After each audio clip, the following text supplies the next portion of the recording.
Чувашия, милая матерь страна, России пригожая даль сторона.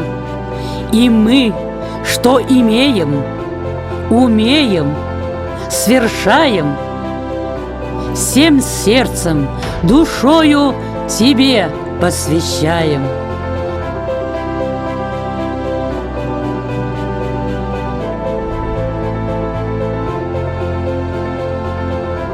Поклон нашей знатной чувашской земле, животворящей волшебной воде, родителям, предкам, традициям нашим, в делах, устремлениях благо сулящим. Чувашский язык, ты в журчаниях рек, журчание рек не замолкнет вовек. Блаженные росписи прастарины, пословицы, вышивки, песни, стихи в легендах, сказаниях, эпосах, сказах, в национальных одеждах, нарядах. Чувашский народ не исчезнет, он крепнет. Чувашский язык не померкнет, он светит. Пой, Чебоксары, сияя в расцвете, ты лучший наш город на всем белом свете.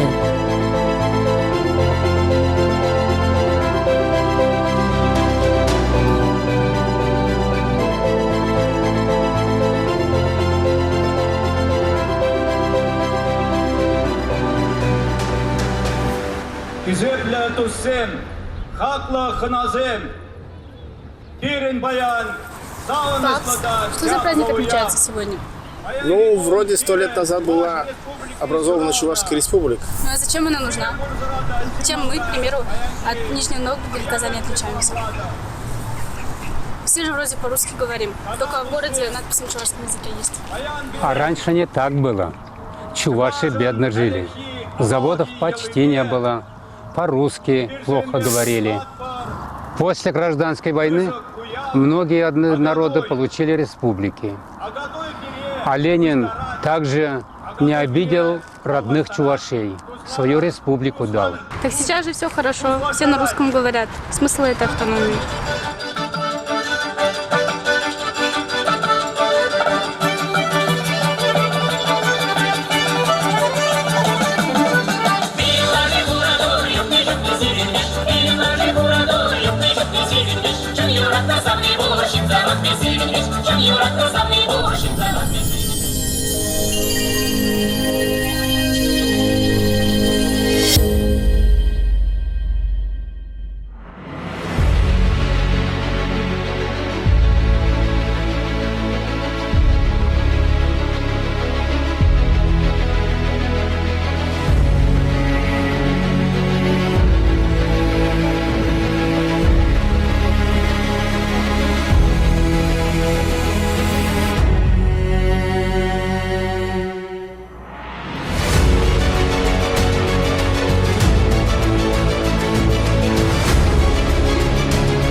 Зарождение идеи автономии – это в значительной мере вопрос территориального разграничения народов Российской империи, нахождение оптимального для всех сторон разграничения исконных зон их обитания и учета интересов центра.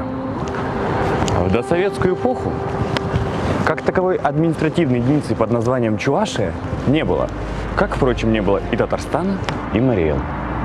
Территория современной Чувашии находилась в составе Казанской и Симбирской губерний, в связи с чем одна часть Чувашии обозначалась как Казанский, другая как Симбирский.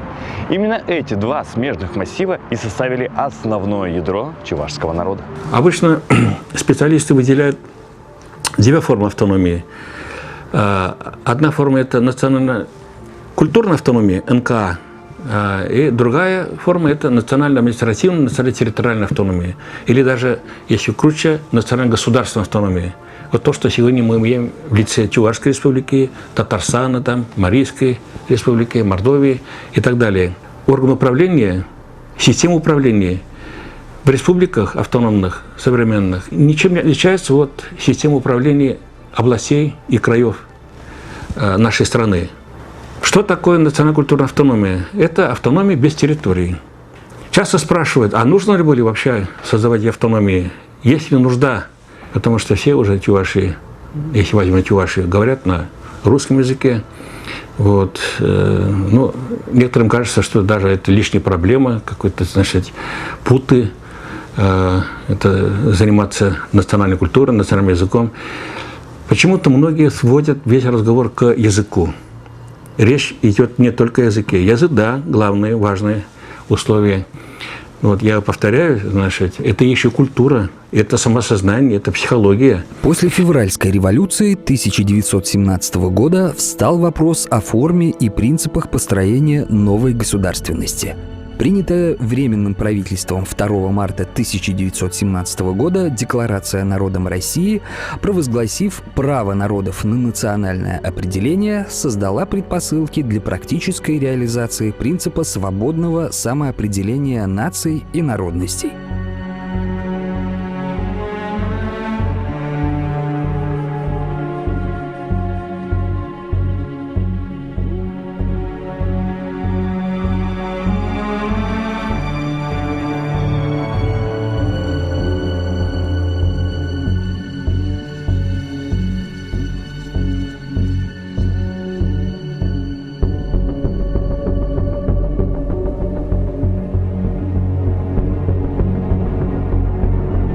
К концу 1919 года Чувашский отдел при Народном комиссариате по делам национальностей подготовил краткий доклад о выделении чувашского народа в особую административную единицу, который 3 января 1920 года был представлен в коллегию Наркомнаца для направления в комиссию в ЦИК по вопросам нового территориального деления РСФСР. 24 июня 1920 года был принят декрет в ЦИК и Совета народных комиссаров за номером 267 об образовании автономной Чувашской области, который гласил: образовать автономную Чувашскую область как часть Российской социалистической федеративной Советской Республики с административным центром в городе Чебоксарах.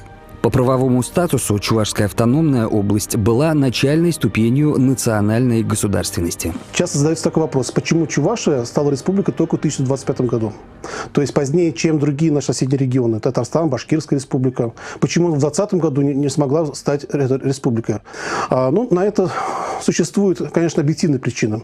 Дело в том, что Чувашское национальное движение, она изначально, вот ее была особенная специфика по сравнению со многими другими национальными движениями России того времени, то, что они не стремились к территориальному обособлению, созданию своей территориальной автономии республики. Они стояли на принципах культурной автономии. То, что в 2020 году была образована территориально автономная область, это фактически, это по сути было как компромисс между требованием нового советского руководства по территориальной автономии с такими элементами культурной автономии. Созданная в 1920 году Чувашская автономная область начала свою деятельность с организации необходимых структур власти. Резко возрастает образовательный уровень. Значит, началась массовая кампания по ликвидации безграмотности. Значит, сначала была выдвинута задача всеобщего начального образования, то есть 4-летки, потом 30-е годы 7-летки. В 30-е годы возникли первые высшие образовательные учреждения Чувашии, Чувашский педагогический институт, сельхозинститут, Чувашский трахоматозный институт. Тогда же возник Чувашский государственный институт гуманитарных наук, призванный изучать историю культуры, язык чувашского народа. Возникает здравоохранение такого массового типа, то есть что здесь имеется в виду? Больницы, поликлиники. Началась массовая кампания по ликвидации трахомы. Здесь действительно удалось достигнуть грандиозных успехов. То есть советская власть сумела найти инструменты и методы для активизации, скажем так, усилий самого народа. Каждая автономная область стремилась перерасти в республику. Тем более, что центральная власть официально не только признавала, но и подразумевала такую возможность. На официальном уровне вопрос о преобразовании Чувашской автономной области в автономную республику начал обсуждаться с 1922 года. Был поставлен вопрос о том, чтобы расширить территорию Чувашской автономии за счет части территории Ульяновской губернии, административным центром автономной республики сделать город Ульяновск, потом включить в состав автономной республики Меликесский уезд Самарской губернии и 5 властей Буинского кантона, как тогда говорили, Татарской республики. Это современный Дрожжановский район. И это было сделано не случайно, потому что аргументы, которые были выдвинуты, были связаны прежде всего с экономикой, что присоединение части Ульяновской губернии с городом Ульяновск позволит создать достаточно мощную, самодостаточную экономическую республику. Кроме того, присоединение Меликесского уезда позволит включить в состав Чувашии плодородные черноземы. После ряда согласований 21 апреля 1925 года было решено преобразовать Чувашскую автономную область в республику. В состав республики включили Алатырский уезд Ульяновской губернии как наиболее экономически и промышленно развитый регион. Площадь республики достигла 18,3 тысяч квадратных километров, а доля чувашей в ее населении оставалась преобладающей – 75%. На самом деле на ее территории оказалось лишь 60% всех чувашей страны. В статье номер 1 Конституции Чувашской АССР, принятой в январе 1926 года, декларировалось о том, что Чувашская автономная социалистическая советская республика есть социалистическое государство рабочих и крестьян, свободно и добровольно входящее в состав Российской социалистической федеративной советской республики на началах федерации. С этого времени мы можем говорить о наличии государственности чувашского народа в составе Советской России, которая представляла собой Федерацию национальных государств. Не надо именно слово «государственность» понимать полным пониманием смысла государства. Нет, государственность подразумевает отдельные некоторые элементы государства. Это, соответственно, право принимать свои нормативные правовые акты, это право создавать органы государственной власти и управления, и государственность, в то же время наличие определенной административно-территориальной единицы. Россия – федеративное государство. Все 85 субъектов, они равностатусные, равноправные, но и в совокупности они составляют единое государство Россию. Первый проект Конституции Чувашской АССР был рассмотрен и утвержден 31 января 1926 года первым учредительным съездом Советов Чувашской АССР. 25 февраля 1926 года Президиумом ЦИК ЧАССР была создана комиссия по разработке герба и флага республики. Постановлением Президиума ЦИК ЧАССР от 3 января 1927 года флаг был утвержден. Автором рисунка был художник и фотограф Мартинс. Можно задаться вопросом, а почему чувашский народ только недавно обрел политическую автономию и государственность? Как обстояло это дело раньше?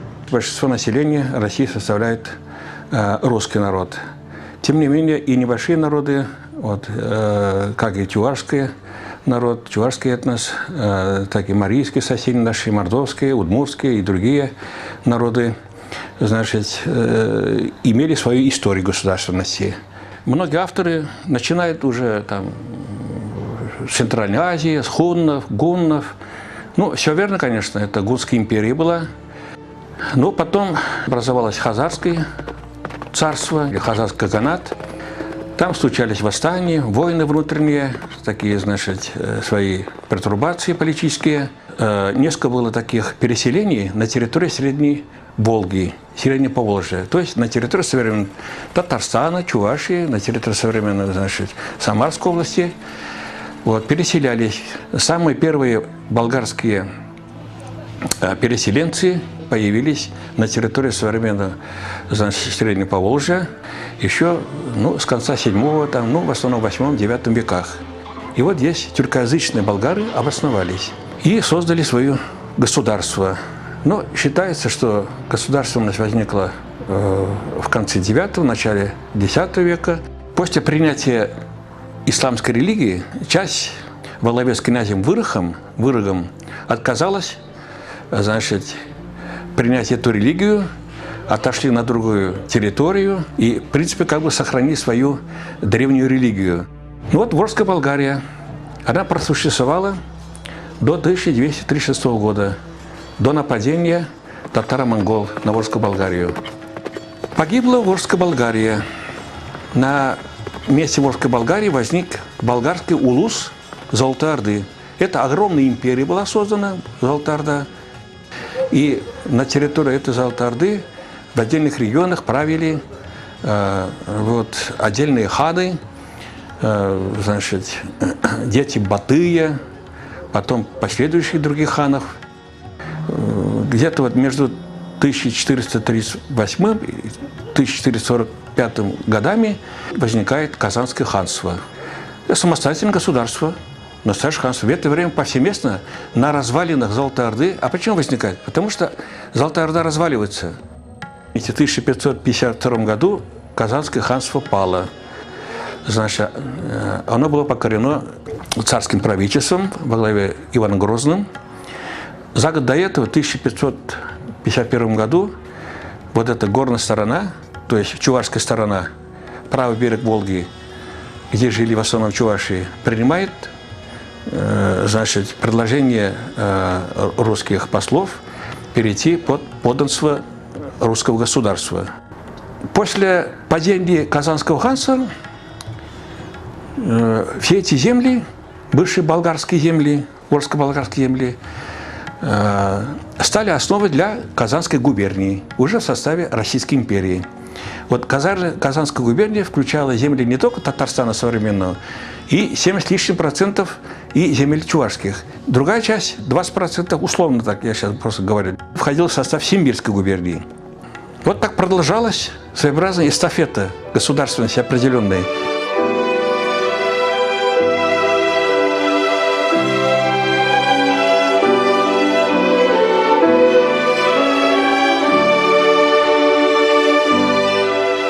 По-прежнему оставаясь земледельческой, автономия при высокой плотности населения выделялась среди других автономий и регионов страны значительным малоземьем. На момент начала 20-х годов, когда, собственно говоря, начиналась механизация сельского хозяйства Советской России, уклад крестьянина повсеместно по всей стране представлял из себя, скажем так, хозяйства мелкие, в основном обрабатывались сельхозугодия ручным трудом, лошадной силой.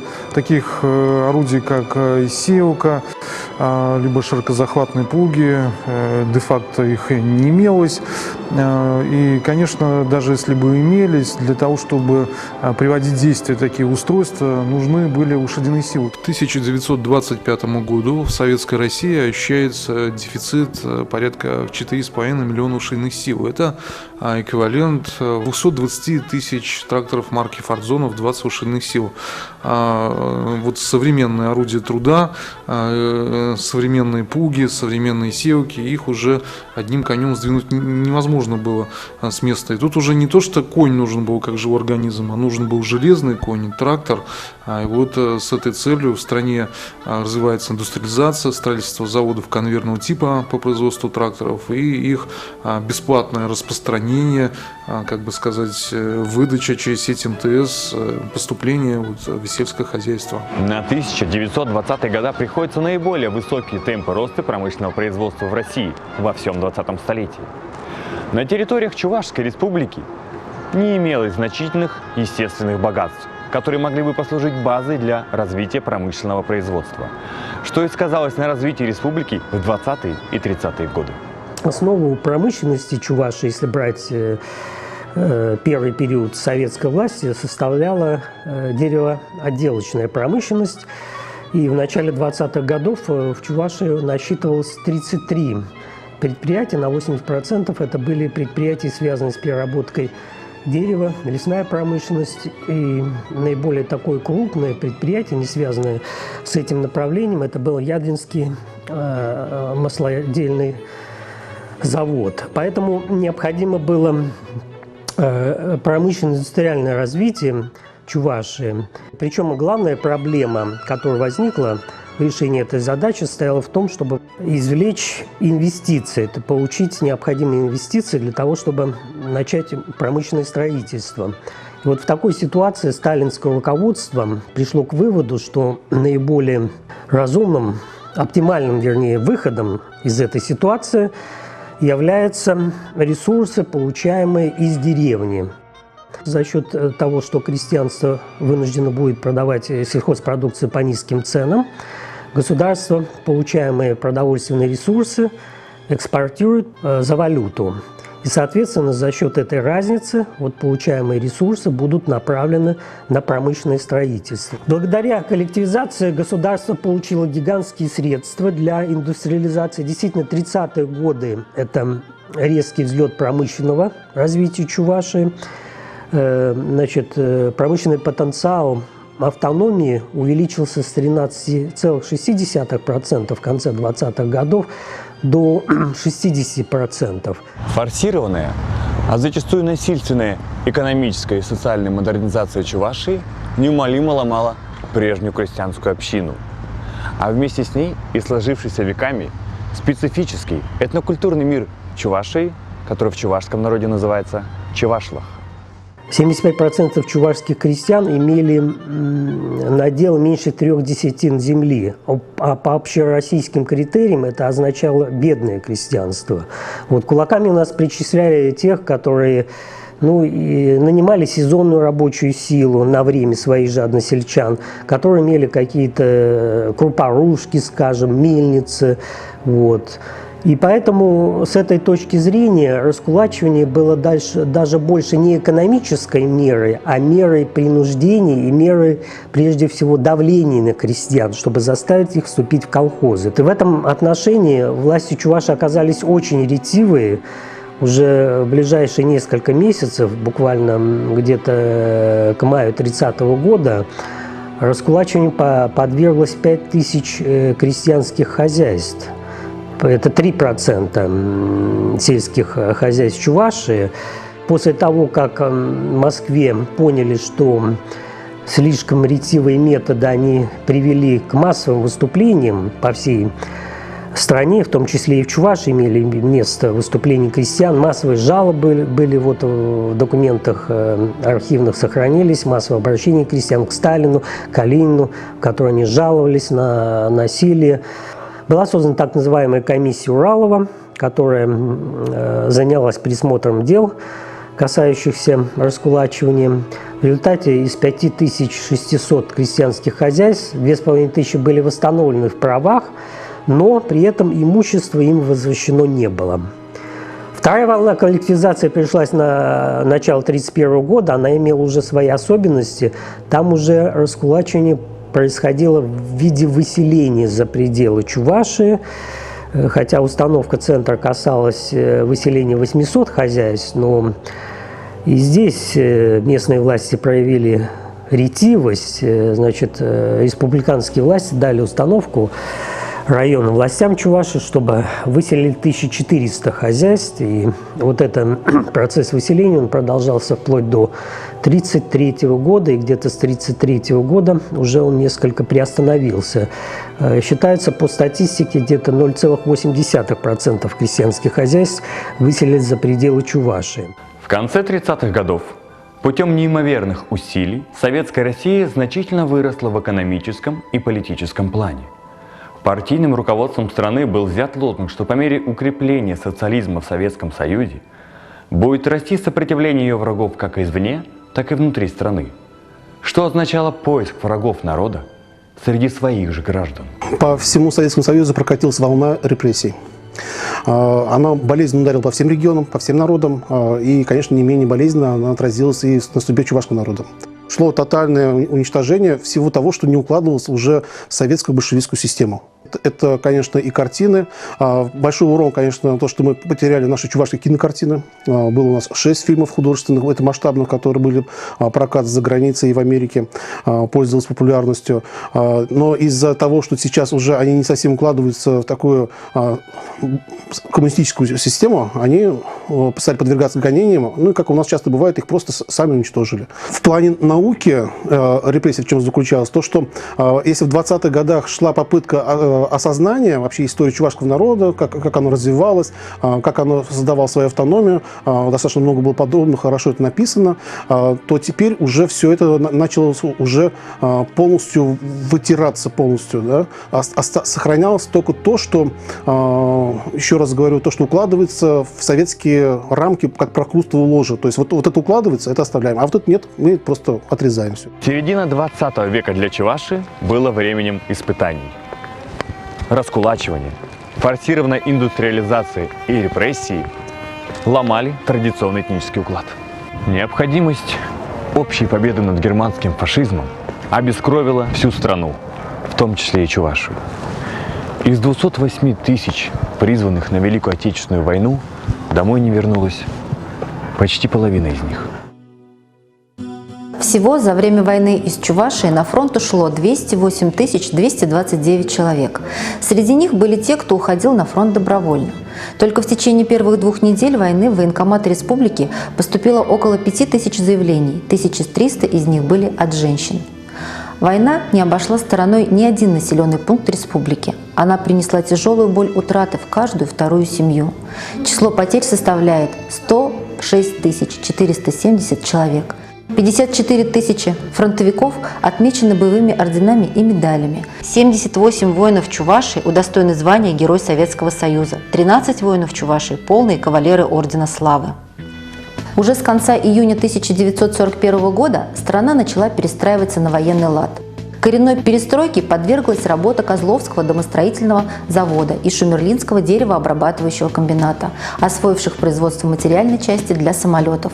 В городе Алатыре на паровозоремонтном заводе из эвакуированного оборудования был создан цех по обработке заготовок артиллерийских снарядов. На Канашском вагоноремонтном заводе открылось несколько специальных цехов по выпуску боеприпасов, ремонту и строительству бронепоездов и бронетранспортеров. На территории республики не проходили военные действия. Тем не менее, с первых же дней войны в республике почувствовали войну. В первую очередь сюда были эвакуированы детские дома, которые были размещены в Кувакине, в Алатыре, в Ильинке. Кроме того, на территории Чувашии было эвакуировано 18 эвакогоспиталей. В октябре 1941 года, когда враг подошел очень близко к Москве, Государственный комитет обороны СССР принимает решение о строительстве оборонительных рубежей на случай прорыва войск противника. По территории республики проходили Сурские и Казанские оборонительные рубежи. В июле-ноябре 1941 года в Чувашскую АССР было эвакуировано оборудование 28 заводов и фабрик. Самым крупным среди эвакуированных в республику предприятий был Харьковский электромеханический завод, впоследствии Чебоксарский электроаппаратный завод, который существует и поныне. Завод прибыл на пустырь. Через 3 месяца завод начал давать продукцию. В августе 1941 года в Чувашскую АССР стало поступать оборудование предприятий легкой промышленности. На базе эвакуированного оборудования 5 хлопчатобумажных фабрик из Московской, Калининской областей Украины были созданы текстильные фабрики в Чебоксарах, Цивильске и Сундыре. С началом войны тракторный парк республики сократился на 11%. Количество лошадей в колхозах уменьшилось. Изъятие из сельского хозяйства большого количества исправной техники, лошадей, а также уход на фронт почти всех трудоспособных мужчин нанесли серьезный ущерб сельскому хозяйству.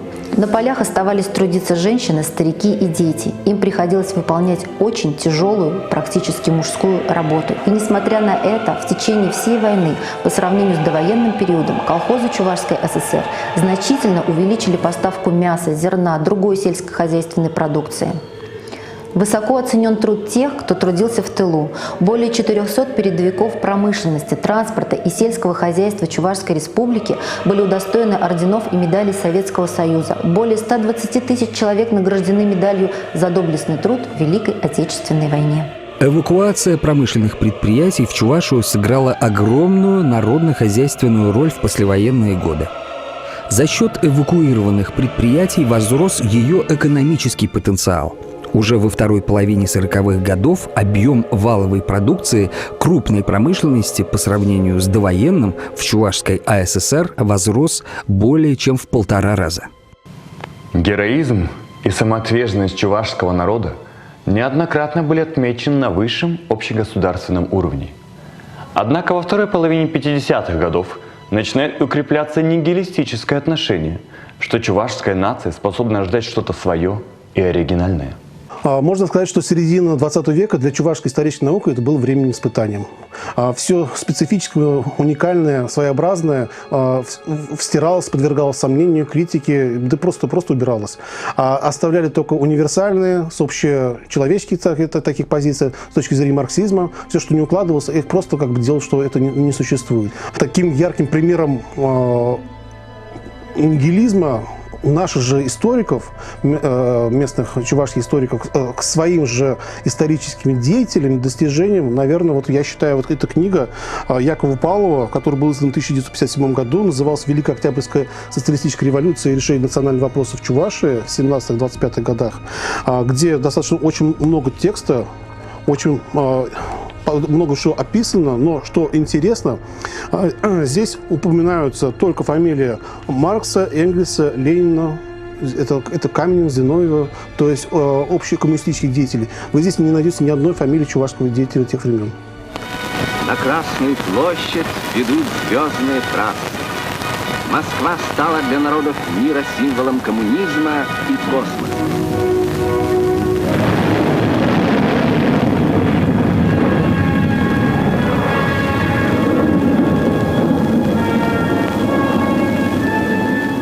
Духовное возрождение Чувашии началось, пожалуй, в августе 1962 года, когда чувашский сын третьим вышел и покорил космическое пространство. Впервые там пробыл 4 суток. Это вызвало потрясение в Чувашии.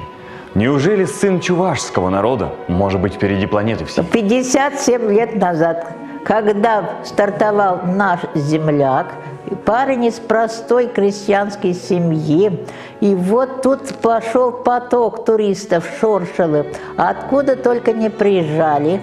Но я тогда окончила школу, как услышала, что из Шоршел, значит, полетел в космос Андриан Николаев, мы прибежали сюда. А вот как раз митинг тогда состоялся, откуда только не было людей.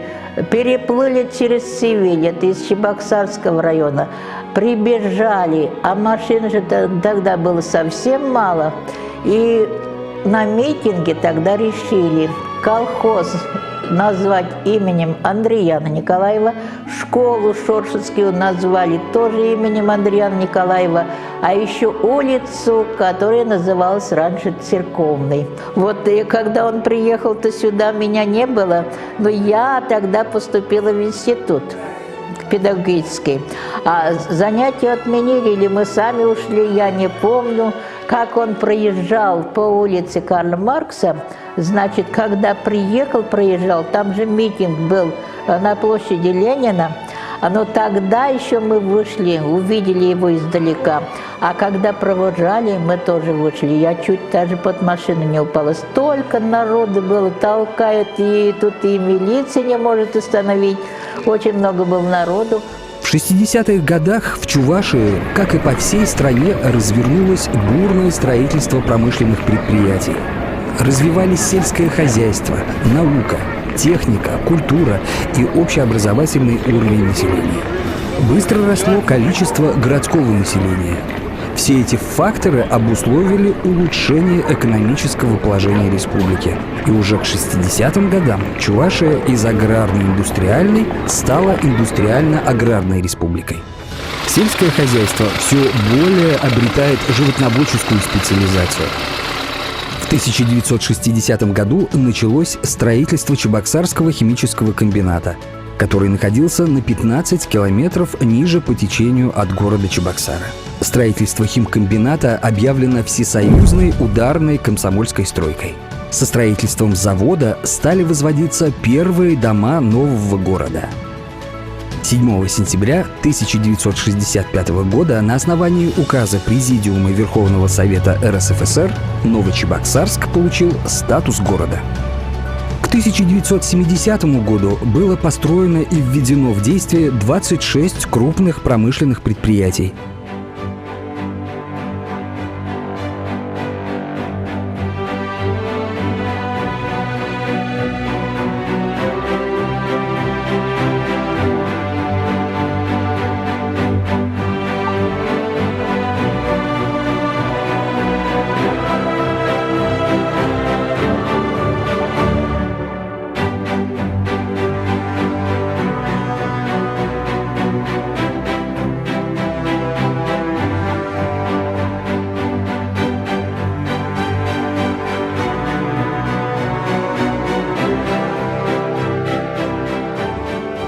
В 1970 году началось строительство Чебоксарской ГЭС.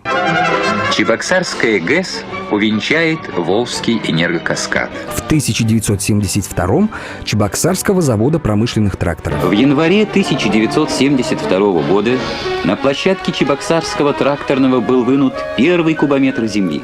К 1980 годам благосостояние населения Чувашии заметно повысилось.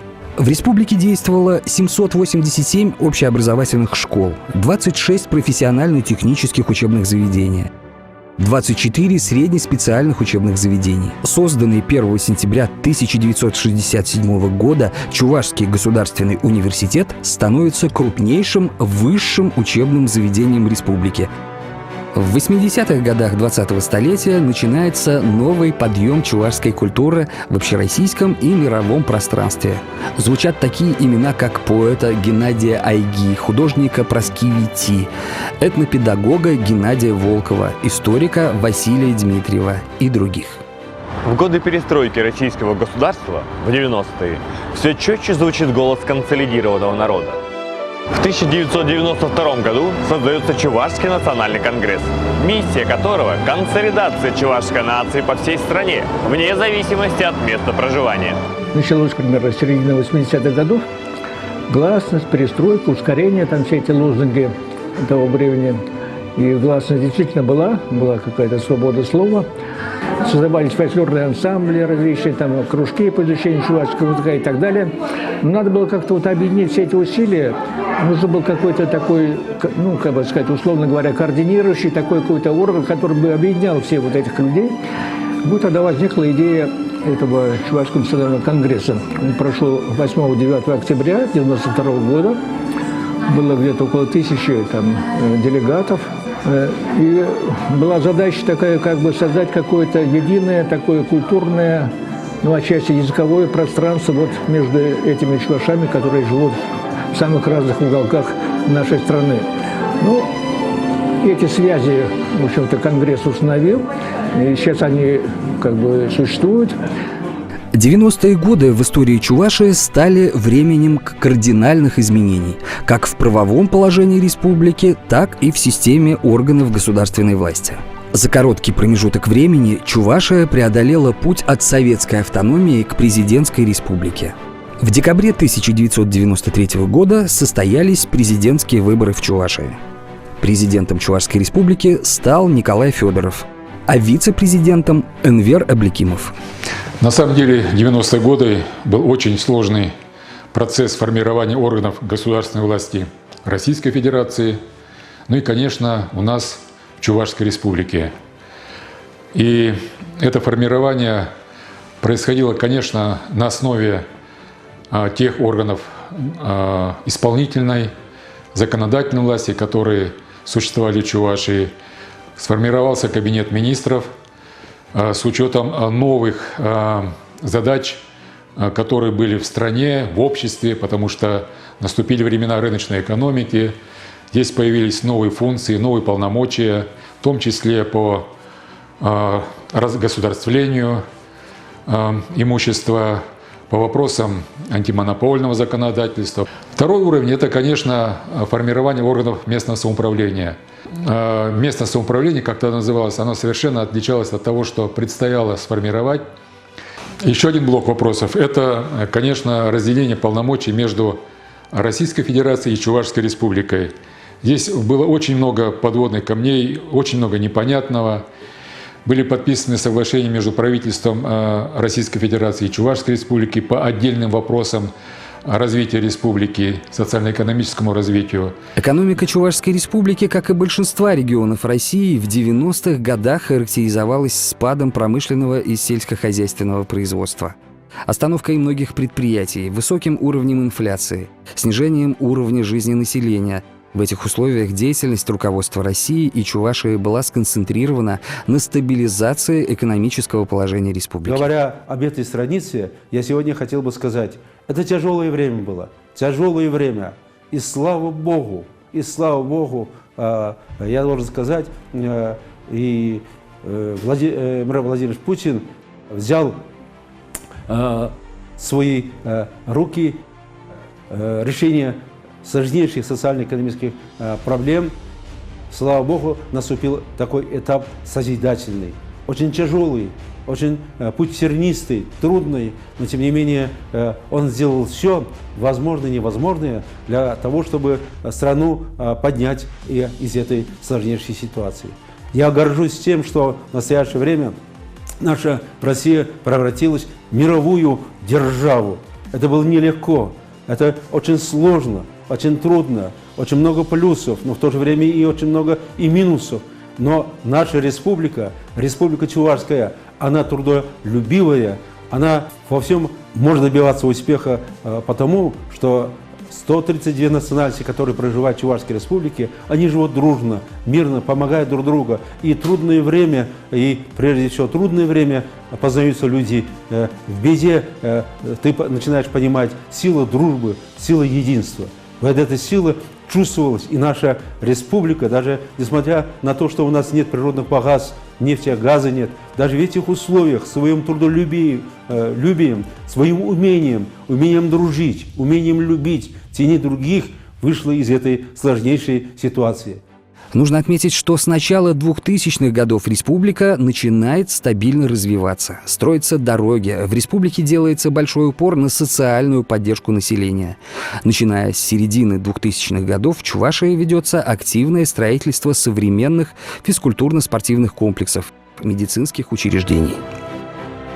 Актеры, поэты и писатели, художники и музыканты Чувашии с давних времен держат высокий уровень профессионального мастерства. Большое значение придается подготовке профессиональных специалистов в области культуры. Наряду с культурой и искусством развивается и современная чувашская литература.